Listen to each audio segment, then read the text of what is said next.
Hey guys, and welcome back to another video. Today I'm going to be reviewing this Doctor Who Sonic Screwdriver prop replica and what I think of it, and overall my opinions of this prop replica and what I think of it, and just my overall general opinions on it and that kind of stuff. I'm going to be talking about it for, well, the whole video, and yeah, I'm just going to be talking about it, comparing it and all that sort of stuff.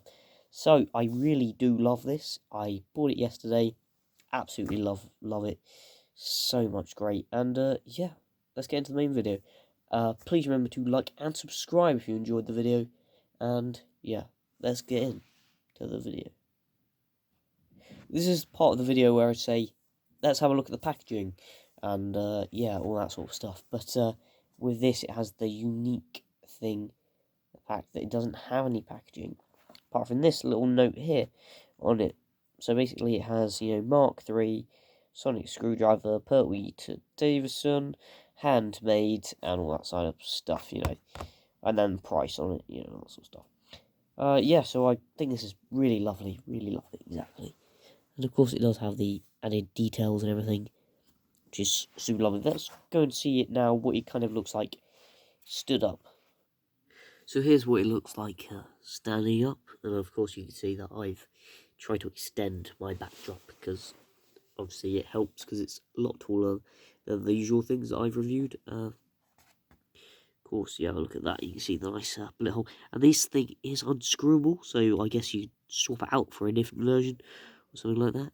Yeah, which is really nice. I really am a big fan of that, the fact you unscrew it. In the show, I believe the prop was unscrewable, so they swap it out with different heads, just in case they get damaged or something. Prop. And of course, if you guys know already, this doesn't work, so it doesn't make any sounds or slide down at all. It's closed. It is literally, factually closed. You can't move it down at all. So it's not really like more of a plaything. You can't really play with it or do any functions with it or anything. But if comparing it to the Doctor Who character Sonic Screwdriver, of course, this pulls down and makes a noise and all that sort of stuff.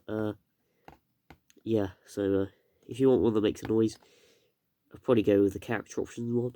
But if you want like one that's really accurate and the body's shaped nice and it's made out of metal, I'll go for like one of these prop replicas because they're really nice. But this was handmade by someone, so this guy obviously clearly had talent because it is really, really amazing.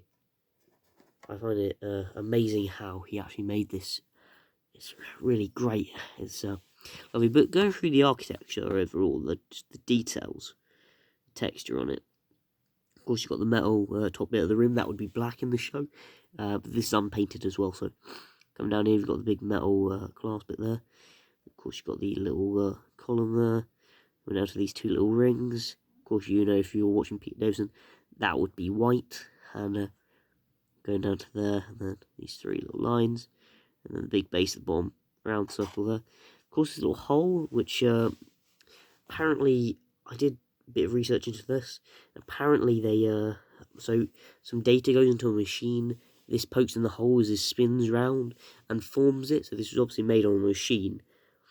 So still kind of handmade, but then not-ish really, because it was made by a machine. I assume so anyway. It does look really nice anyway. Person obviously had talent. But yeah, now going on to something that kind of confused me in a little bit, in a way that I discovered at least, is the handle bit. See the top kind of cap or whatever you call it with the bullet. Of course, that has very nice architecture.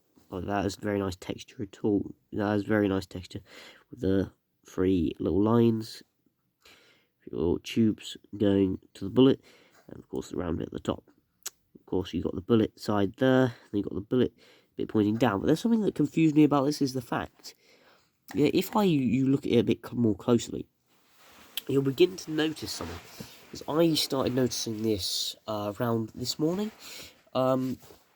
because I was just like, going on the internet looking at photos of Tom Baker's Sonic Screwdriver, and I was noticing that the cap particularly if I compare it to the character options one. As you may notice, the bullet in this is shaped with this little line down the middle. But then I started to realise what the prop replica had done was probably, I think, it could have been by accident or someone sculpting it wrong, but by accident. But it does have the 8th Doctor's bullet going directly through it. So it's the 8th Doctor's bullet, yet everything's the same as the 4th Doctor's, but it has the 8th Doctor's bullet going through the middle, which I'm not exactly sure how that happened, but maybe they were planning to make a 4th Doctor sonic screwdriver, and then they had the cap for an 8th and 7th Doctor sonic screwdriver. I think that's probably what happened, but he is very, very good nonetheless. But I know these caps are interchangeable, so maybe there is another one that you can change it out for, so I assume so.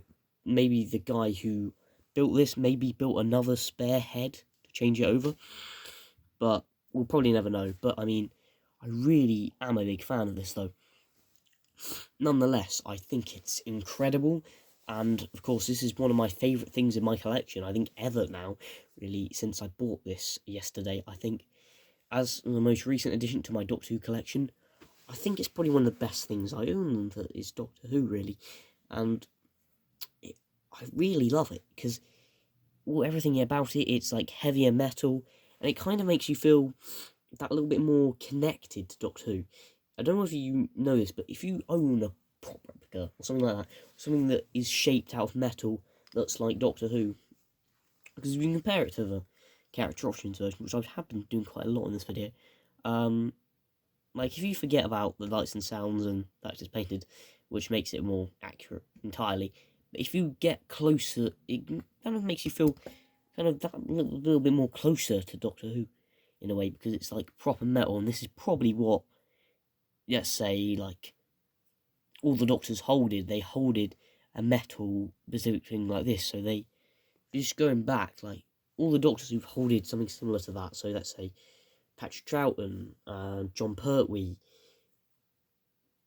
Tom Baker, Peter Davison, they've all holded something like that. Sylvester McCoy, Paul McGann, they've all holded a similar kind of screwdriver to this, at least, bar Patrick Troughton, but, you know, he was the only one to not have the bullet, in Colin Baker as well, but, bar them too.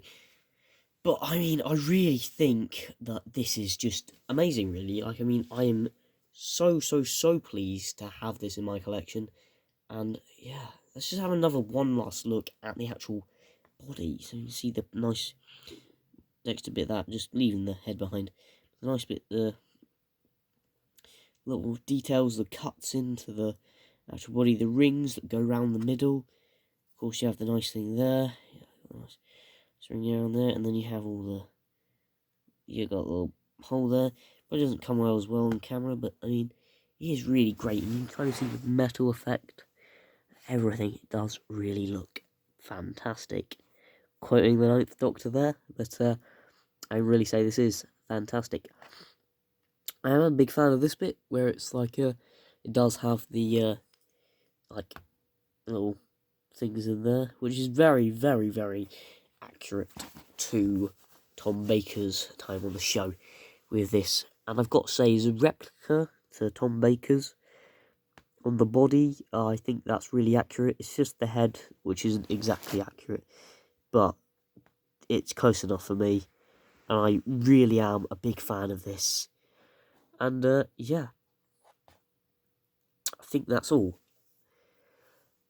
So, I hope you all enjoyed the video. Please remember to like and subscribe if you enjoyed the video. And yeah, I'll see you in another video soon enough. Goodbye.